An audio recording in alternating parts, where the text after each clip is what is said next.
2024년 5월 2일 새벽입니다. 하나님의 말씀은 시편 104편 32절에서 35절입니다. 그가 땅을 보신즉 땅이 진동하며 산들을 만지신즉 연기가 나는도다.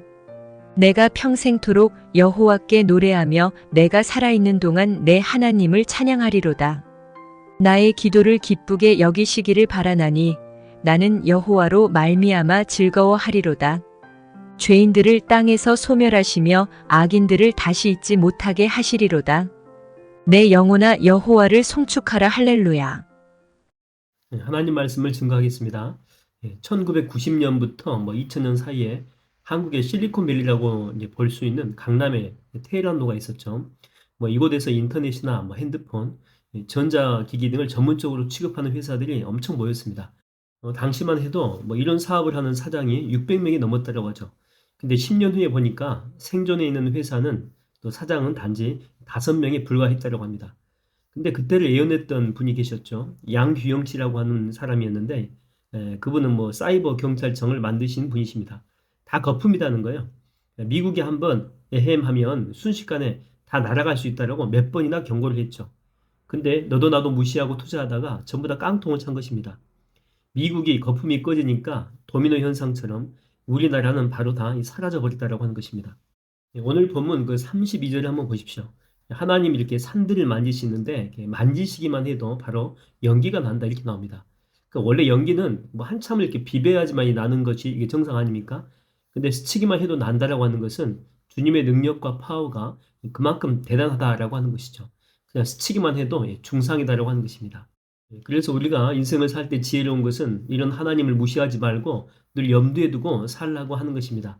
하나님을 무시하고 살면 결국 우리 인생도 거품 인생이 될 수 있다고 하는 것이죠. 그 느부갓네살 왕의 아들이 벨사살인데 바빌론의 마지막 왕이라고 볼 수 있죠. 성전에서 가져온 성전 그 기명으로 술을 마십니다. 제수용품이죠.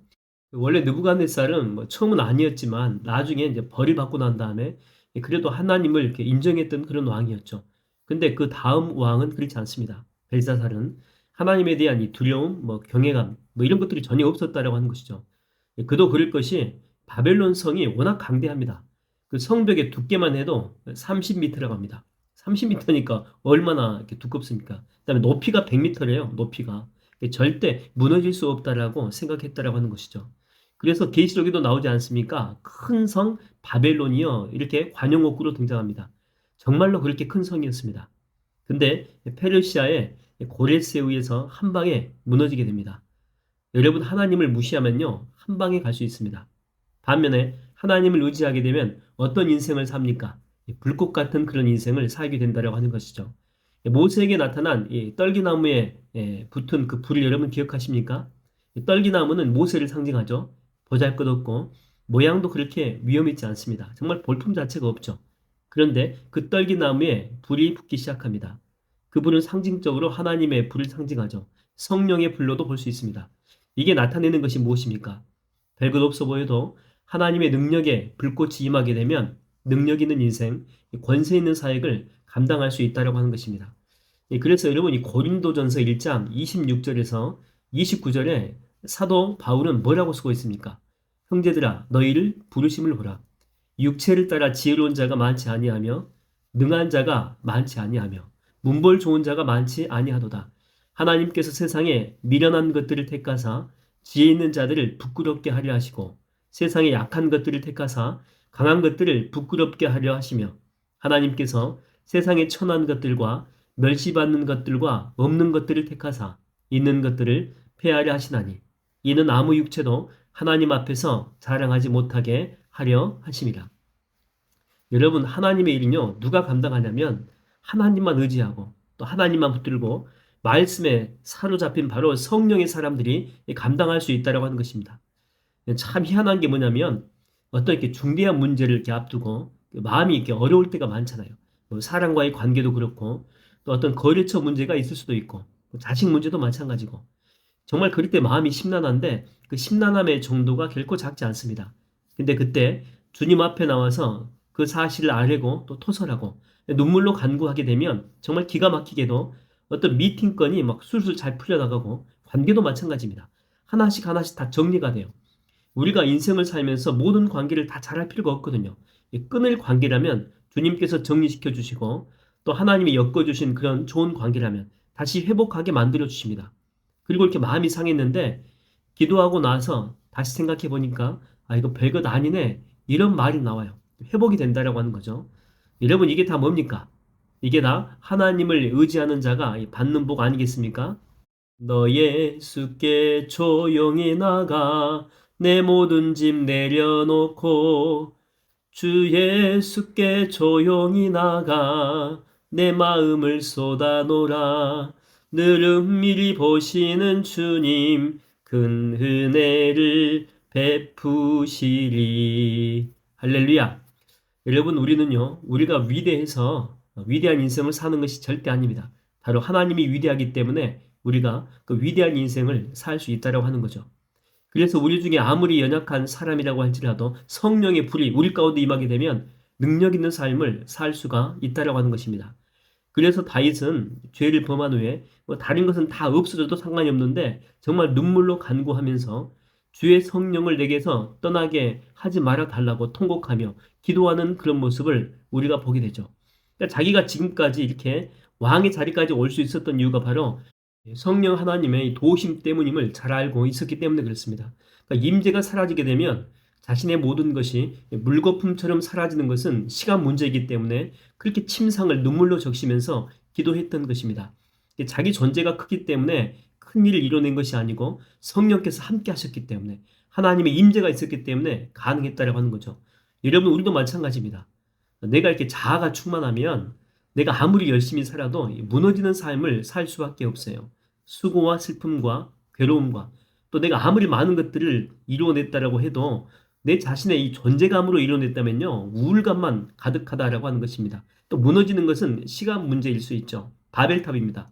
그러나 성령 충만하게 되면, 그래서 그 성령 충만함으로 우리가 어떤 일들을 이루어냈을 때는 그 속에서 기쁨과 은혜와 즐거움과 감사가 넘쳐날 수 있다고 하는 것입니다. 그래서 더욱더 능력 있는 삶을 살 수가 있게 되겠죠. 저는 여러분이 성령 충만해서 모세처럼, 바울처럼, 또 요셉처럼 큰 일을 이루는 주의 종이 다 되기를 주의 이름으로 축원드립니다. 기도하겠습니다. 하나님 아버지, 오늘 또 저희는 성령 충만함을 가지고 하루를 살게 되기를 원합니다. 내 힘과 내 의지와 내 생각으로 아무리 큰 일을 이루어낸다고 할지라도 무너지는 것은 순식간이고 시간 문제입니다. 또한 그 모든 것들은 바벨탑처럼 순식간에 넘어질 것입니다. 하나님, 그러므로 늘 성령 충만하고 하나님을 의지하고 십자가를 붙들고 말씀을 붙들어서 내가 사는 인생 가운데 만들어내는 모든 것들이 하나님을 통해서 이루어지는 성령의 역사로만 그 모든 열매가 있게 하여 주시옵소서. 오늘도 주님만 붙들고 살게 하여 주시옵소서. 예수님의 이름으로 기도하옵나이다. 아멘.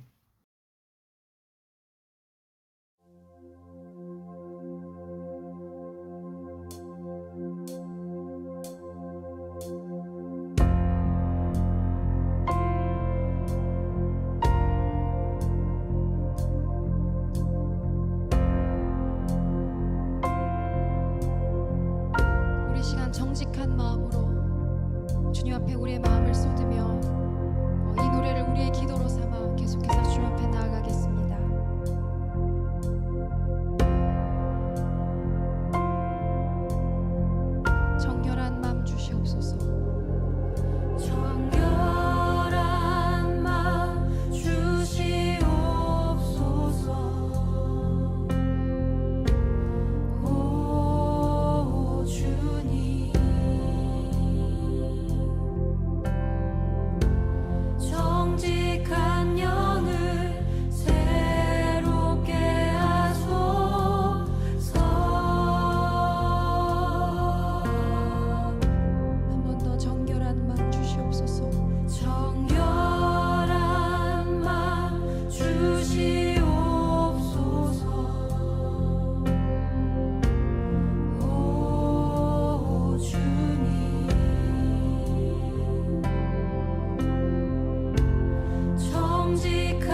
것이다.